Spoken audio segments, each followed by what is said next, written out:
मंच पर आमंत्रित कर रहा हूं श्रीमान आशीष कुमार जी मित्तल, जो दूसरी बार हमारे बीच उपस्थित हुए हैं और आप प्रोजेक्ट डायरेक्टर के रूप में सेवाएं दे रहे हैं कैंप में। मंच पर आपका हार्दिक स्वागत है।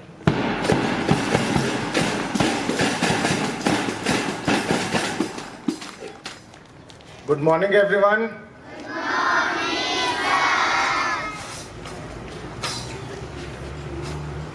आदरणीय चेयरमैन साहब, प्रिंसिपल डूडी जी, मैं आपका बहुत बहुत धन्यवाद करना चाहता हूं कि आपने दोबारा मुझे आपके विद्यालय में आने का अवसर दिया और मुझे बहुत खुशी है कि मैं आप सब बच्चों से आज दोबारा मिल पा रहा हूं। और उससे भी ज़्यादा खुशी मुझे इस बात की है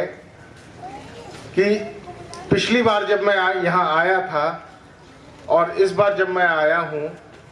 तो पिछली बार से इस बार के जो प्रदर्शन रहा है विद्यालय का, मैंने आप सब बच्चों का स्कोर देखा है कैंप नास्टा एग्ज़ाम में।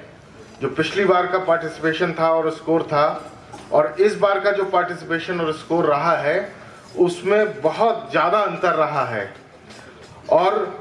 ऐसा ही नहीं है कि सिर्फ कुछ बच्चों ने ही इसमें अच्छा परफॉर्म किया है, आप सभी बच्चों ने कैंप के एग्ज़ाम में बहुत अच्छा परफॉर्म किया है। बहुत थोड़े से मार्जिन रहे हैं कुछ बच्चों के। अगर मेरी नज़रों से देखें तो मेरे नज़रों में सभी बच्चों ने एक राष्ट्रीय स्तर पर नेशनल टॉपर और स्टेट टॉपर बनने का काम किया है। तो सबसे पहले आप सभी बच्चों के लिए बहुत ज़ोरदार तालियां कि आप लोगों ने बहुत अच्छा।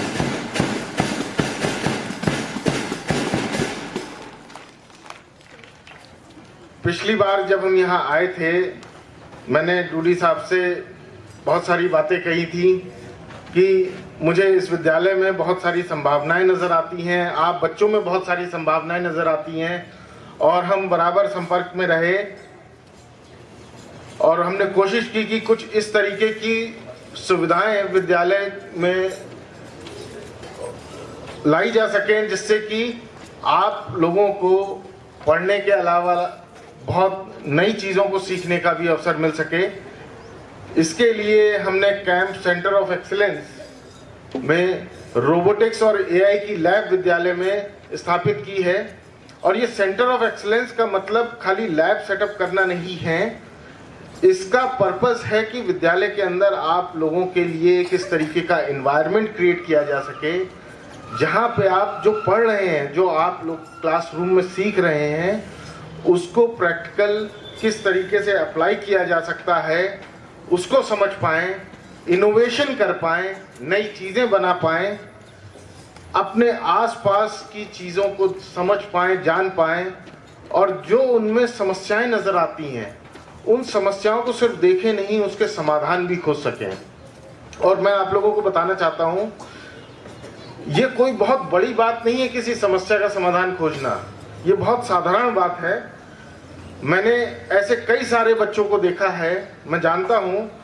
जो बहुत छोटे छोटे शहरों से आए हुए हैं। कोई मध्य प्रदेश के बहुत छोटे से गांव का विद्यार्थी है, छात्र है, कोई दक्षिण भारत के किसी बहुत छोटे से गांव का विद्यार्थी है। उन्होंने अपने आसपास की छोटी छोटी समस्याओं को देखा, जाना और उनके सॉल्यूशंस निकाले और छोटी उम्र में ही निकाले। क्लास में जब वो पढ़ते थे, कक्षा 6, 7, 8 में पढ़ने वाले बच्चों ने सॉल्यूशन निकाले और धीरे धीरे वो उस सॉल्यूशन की वजह से आज काफ़ी आगे बढ़ गए। ऐसे एक छोटे से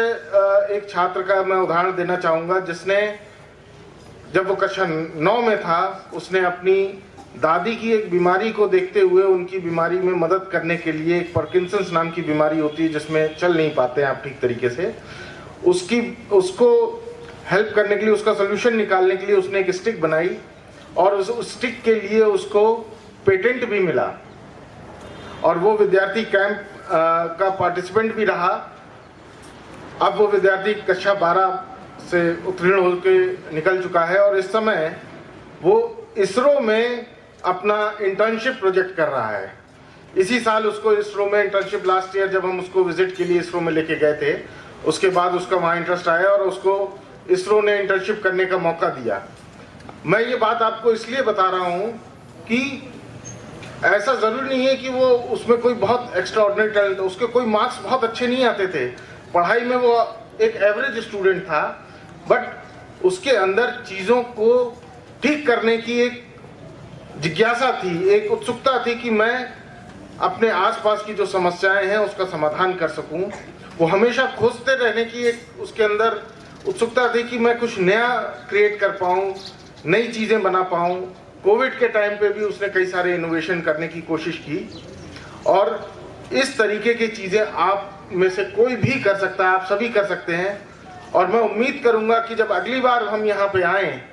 तो हम आप में से किसी ऐसे विद्यार्थी का उदाहरण दे रहे हो, या जब मैं और किसी विद्यालयों में जाऊं तो आप में से किसी ऐसे विद्यार्थी का उदाहरण दे सकूं जिसके बारे में आपको गर्व हो, आपके विद्यालय को गर्व हो, और आपके माता पिता को गर्व हो, जिले को गर्व हो, और पूरे देश को गर्व हो। तो मेरी उम्मीद है कि जिस तरीके की प्रतिभाएं इस विद्यालय में हैं, जिस तरीके की संभावनाएं इस विद्यालय के बच्चों में है, मुझे विश्वास है कि इस विद्यालय से भी इस तरीके के इनोवेटर्स, इंजीनियर्स, आविष्कारक निकल के आने चाहिए, और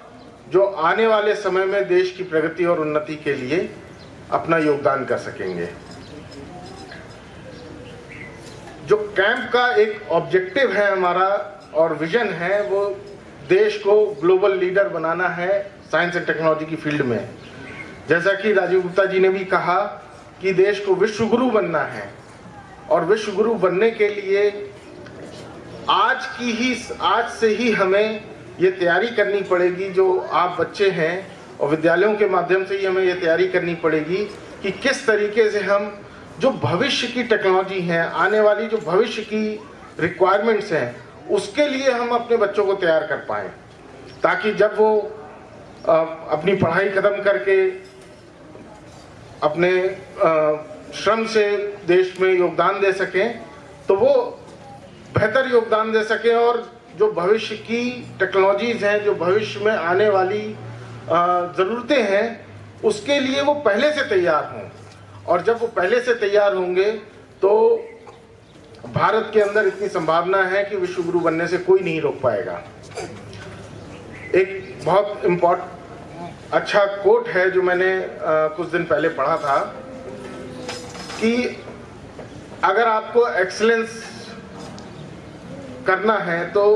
किसी चीज़ की शुरुआत करने के लिए आपको एक्सीलेंट होने की ज़रूरत नहीं है,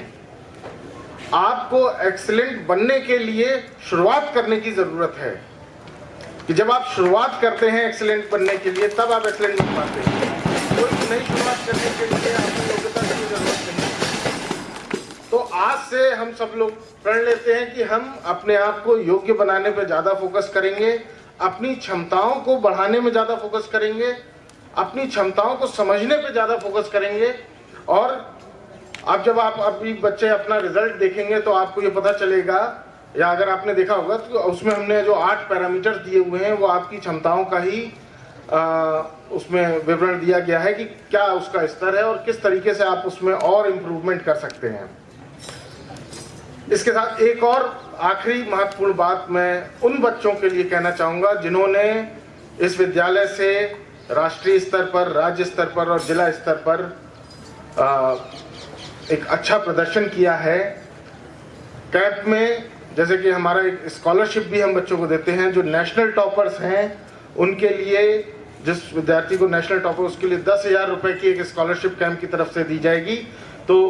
उस विद्यार्थी के लिए भी बहुत जोरदार तालियां।